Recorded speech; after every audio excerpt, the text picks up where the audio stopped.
नहमदुहु व नस्सल्ली अला रसूलिल करीम अम्मा बाद बिस्मिल्लाहिर रहमानिर रहीम अस्सलामु अलैकुम व रहमतुल्लाहि व बरकातुहू. Uh, Thank you for joining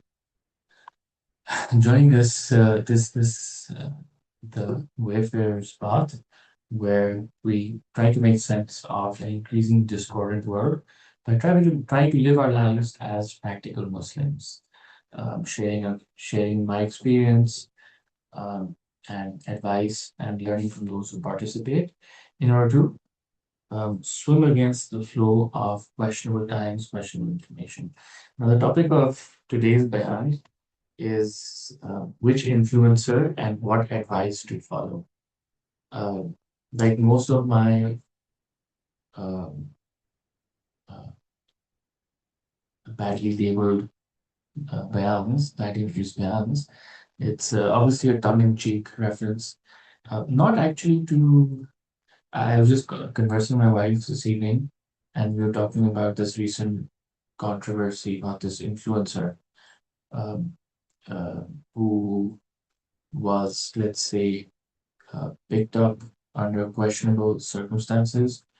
Not only the picking up itself, also, but the reasons this influencer was picked up for, Allah knows best, and the fallout from it, and how everyone obviously these days is a political commentator, and understandably, because things are becoming tougher, things are becoming more dishonest. We see that around us.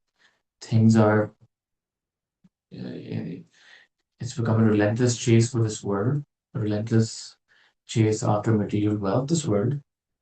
And in that, no matter what we do, how we do it, it's acceptable. As long as the final ultimate goal, which is this world, manifested to wealth, power, as long as that is achieved.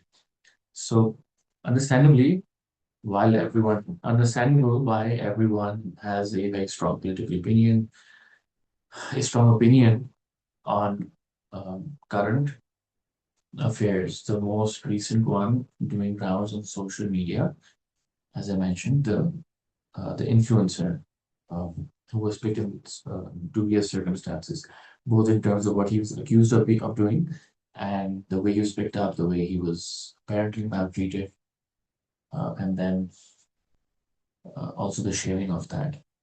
So I was discussing that with my wife this evening. So, and it struck me that um, the motivation for this bayan did not come from there.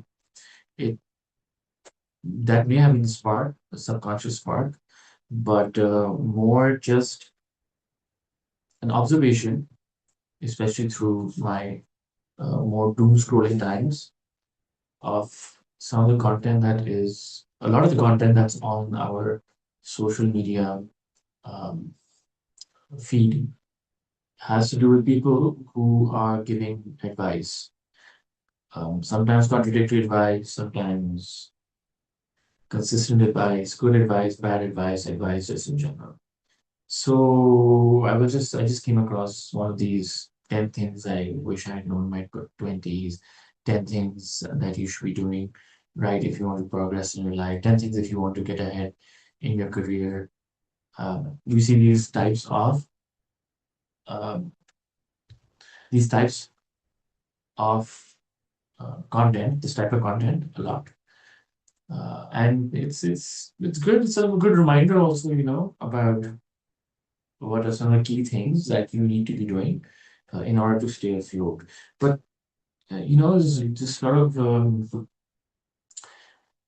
garbage that's out there.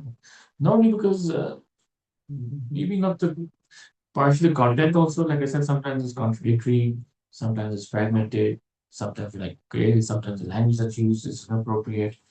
Not just that, but maybe also the person who's saying it, are they um, fit to say that?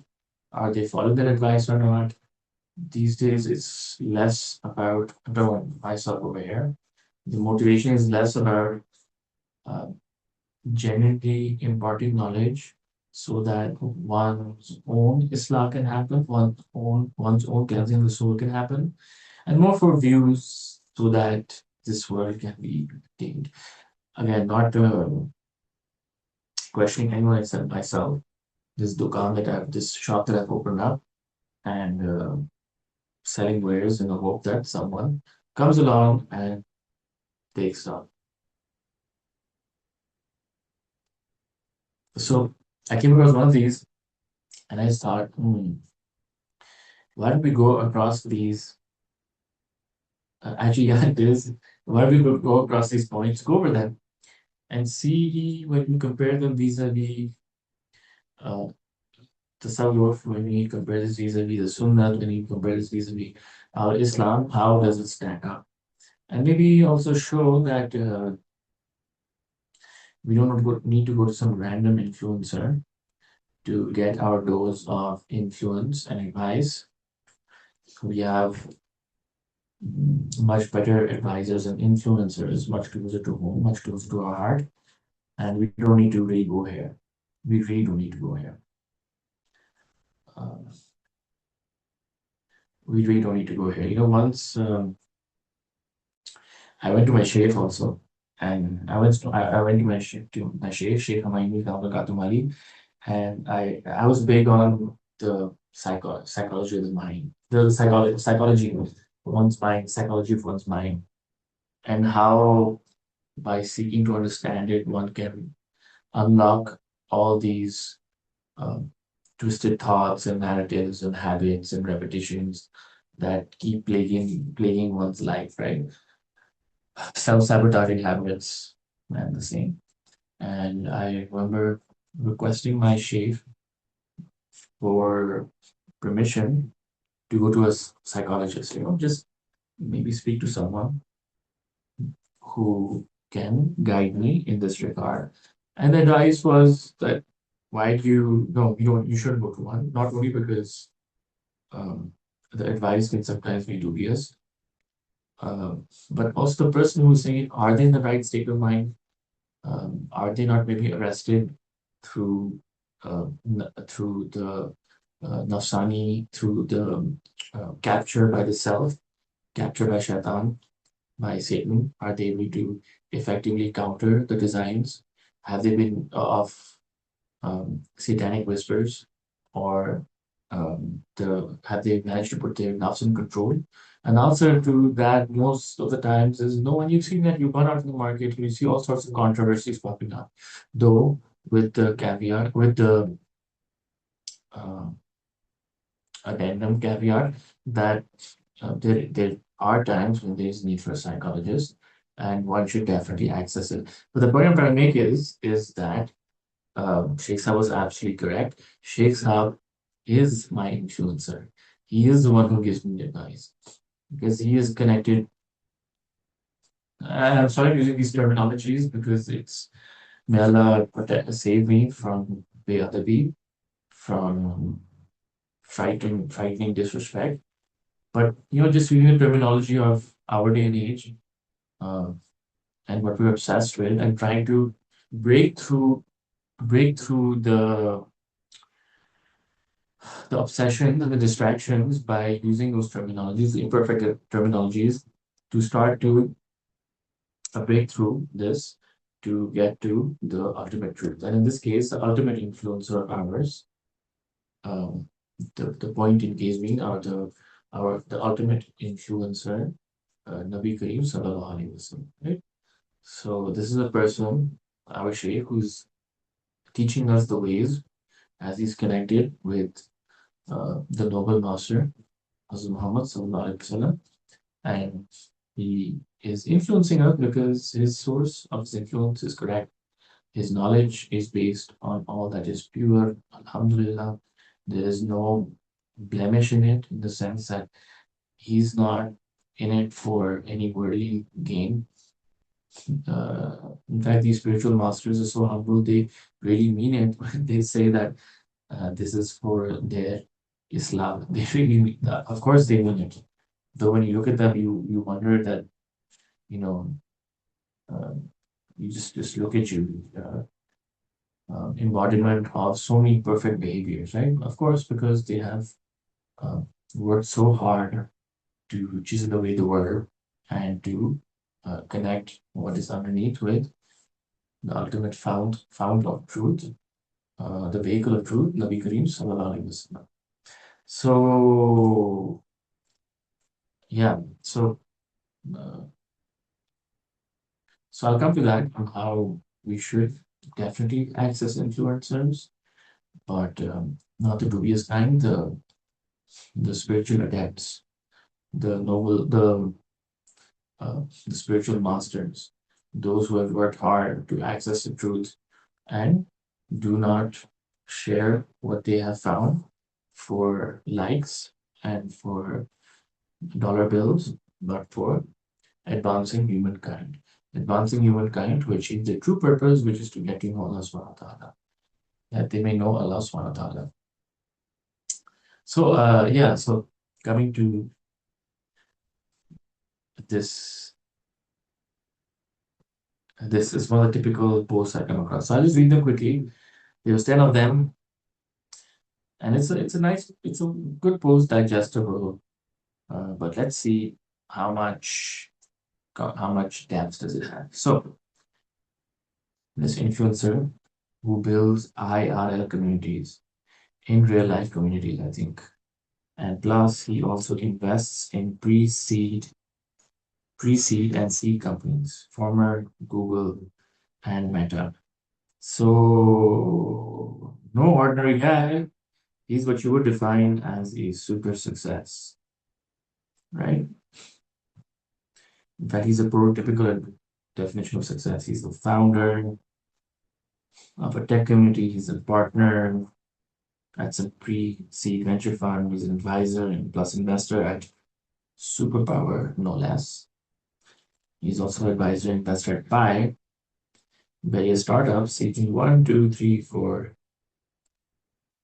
five.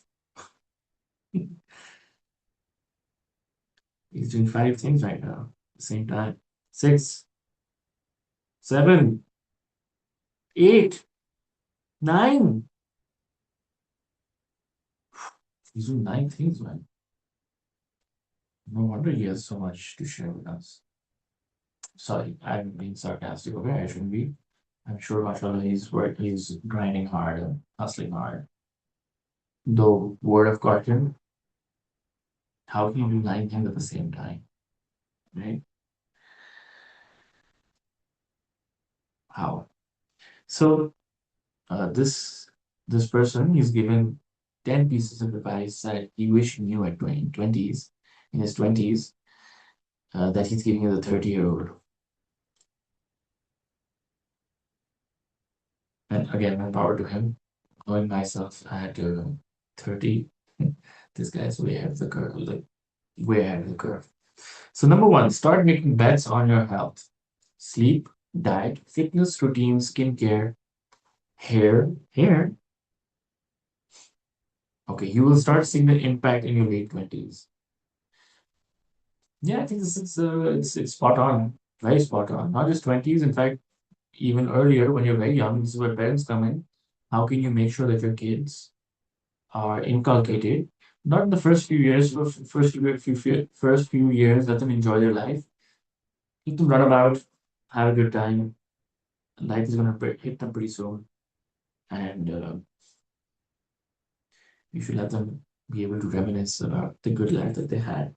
The good life, inshallah, they'll have a good life ahead also, but the carefree life that they had. One should cherish it and smile when they reminisce and recall it. So, so you should try and beyond a certain age, 7, 8, try to train your kids by following it yourself most of all, and gently, kindly inculcating them also. Um, but yeah, definitely the 20-year-olds eat, sleep well, sunnah, good diet, sunnah, though of course the diet preference, now again, for what purpose, right? Allah subhanahu wa ta'ala likes the strong believer versus the weaker believer. Eat more. I'm doing that these days. Eating a lot for strength training, right? That's the niyat. Then again, the stomach is the fount of all diseases also, right? And it's a conduit through which the nerves also gains strength over the cell gains strength and power over the soul. right? So, and the solution to that is fasting, right? So again, niyat's really the purpose, the action, the desire, the intention over here really matters. And it's two seemingly contradictory things can be reconciled by looking at what the intention over there is. So sleep well, diet, fitness routine. I just mentioned strong believer versus weaker believer. Definitely do a fitness routine.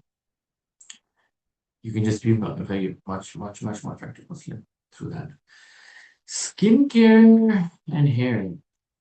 Yeah, one should definitely take care of aesthetic, one's aesthetics. Again, near to the intention of Allah has created us, and we should uh, give it the best look possible and be the most presentable Muslims, right? You will start seeing the impact in the late 20s.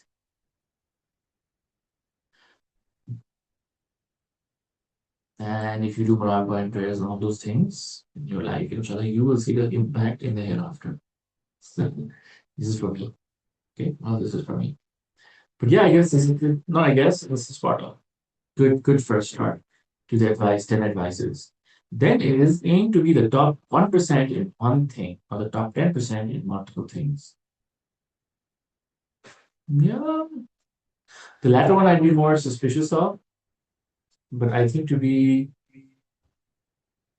an expert at one thing is it's a good idea. And here again, do little but do consistently is a sunnah that would come to play over here. And it's, in today's day and age, you can really get ahead. Given how distracted the world is, if you consistently focus on one thing, one nice two things, inshallah, you'll get over there. So yeah, this is also good. Sharia compliant, Sunnah compliant piece of advice. Then build a financial safety net to give you the optionality to take a swing at something in your 30s. A few things over here. First of all, especially in this day and age, I think having wealth is really important. It's really important because uh, given how material the world is, contradictorily, to stave it off, to resist it, you also need your own wealth. Um, to earn it in halal manner, to earn it in a correct manner, and to spend it in a correct manner, right? So definitely, you should build a financial safety net. Living a very constricted life is not a fun life, and it creates all sort of problems. And when the earlier days in age, the opposite was probably true. Though of course we have many mashaikh who are big business people. We have many sahaba who are very big business people. But generally, the idea over here is that wealth was a distraction then. Now it's a necessity so that one not be distracted from their um, religious affairs. So I would agree when they're taking a swing at something in your 30s. Yeah, definitely. I think doing trade, some business is something that's very noble. So definitely, um, good advice. Good advice. Very good advice. We're three down, seven to go. Sorry, two down. Oh, I found a mistake. Ha ha ha ha. Yes, 11 points is listed. One, two, three, four, five, six, seven, eight, nine, 10. Tiny mistake. Though I've seen in my shape, for instance, he strives towards perfection. He can't tolerate even a dot here and there. And I think that's about right. We were going to we named our organization at one point, one of the offshoots, as Al Itqan, which is basically um, consistent striving towards perfection, right? So I guess if you do nine things at a time, it's kind of hard to not notice that you've written 11 things. Well, no, sorry. To be fair to him, he never said 10 pieces of advice. He just numbered it wrong. But still, small thing, very small, very thing. But you get the point. So that's number three. Number four is learn to stop people pleasing and giving a fecal matter, though he uses another word, What others think about you?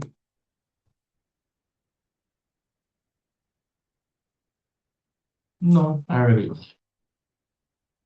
I mean, yeah, you should not care. Learn to stop people pleasing. So yes and no. Now the psychology approach is that you are a victim, and I've observed this, that the psychology approach is to become a abrasive, mean person yourself. Also, this idea that I set boundaries. I was saying one should respect one's boundaries, and that one should keep people pleasing. That one should be too nice. That's wrong, right? One should be a kind person, have boundaries, set the boundaries, but the perspective I'm saying, lens I'm saying, that it's my way, the highway, and you gotta respect my way. I'm describing it badly, but I just think that approach, this abrasive approach, isn't the right way. So learn to stop people pleasing and giving a shit what other people think about, what others think about you. I don't think nothing too curse, to drive on a point just spoils the flow, and it just seems rude. Yeah, definitely stop people pleasing. Always try to attain to the truth, but talk to people, listen to them, try to be as tolerant of them as you can. Um, and the more you go on this journey of the suburb, I think the more you just care less. Care less, sorry, not care less. More things, these things don't affect you much anymore, right? Um, you feel empathy probably for the person where they're coming from within limits, but that definitely expands. So I don't agree with this. I don't agree with this perspective. I agree with general thrust, just not the approach. Yeah, I agree with the general direction, just not the way that it's going to be done, because the outcomes will be ugly and abrasive. Then you are also the average of the media sources you spend the most time consuming. I think if you want to keep media consumption to a bare trickle, not even a bare trickle, just understand what happened. So, look, most news, as far as I see it, is gossip. This person said this person said that. Putting in your own perspective, putting in your paymaster's perspective, supporting the system that's not based on Sharia, that's based on exploitation and worldly domination and chasing after the world. So nothing good can come out from it. How can, and now our elders also, I remember reading in RPT, the biography of Hazrat Levi, Rahmatullah Ta'ala alayh, Hazrat Ilyas Levi, Rahmatullah alayh, um, that he strongly discouraged people from accessing newspapers, reading them. And I didn't understand it at that time.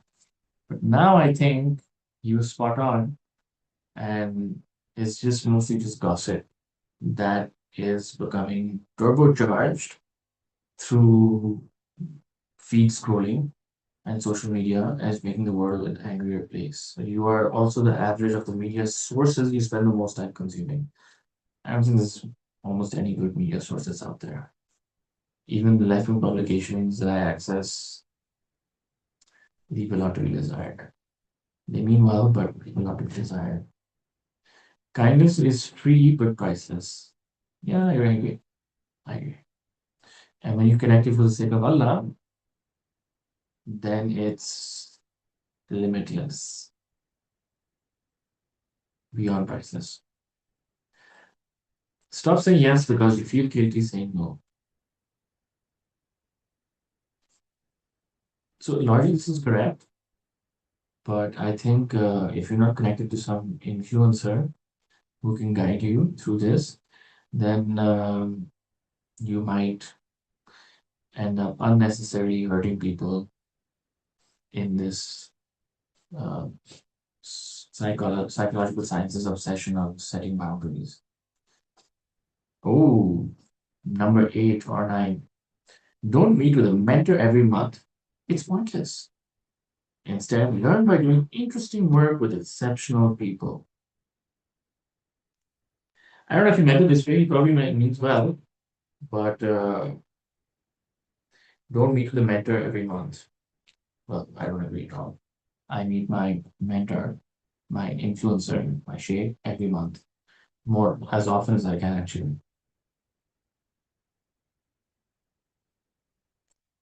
And it's not pointless, it's priceless.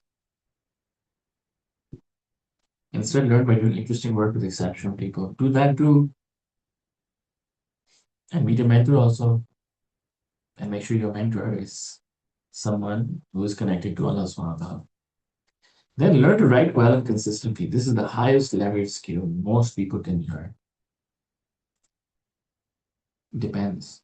Again, if you are not being guided rightfully, then what you write also, be it consistent and well written even, can cause all sorts of harm. Melodious, influencing words for dubious motives, even if well written, are for dubious motives, right? So definitely not just writing, any skill is good. Any skill is good, and consistency in anything is key. So definitely learn to write well, but for the sake of coming closer to Allah subhanahu wa ta'ala. And you know, in beginning, okay, point number 11, 10, 11, like so much advice, yeah, part of it, the reason you should follow it is because it's inconsistent, contradictory. Look what Mr. I'm doing 9 things has written. His last point, perhaps the most profound. Just play your own game and ignore 99% of advice, including this.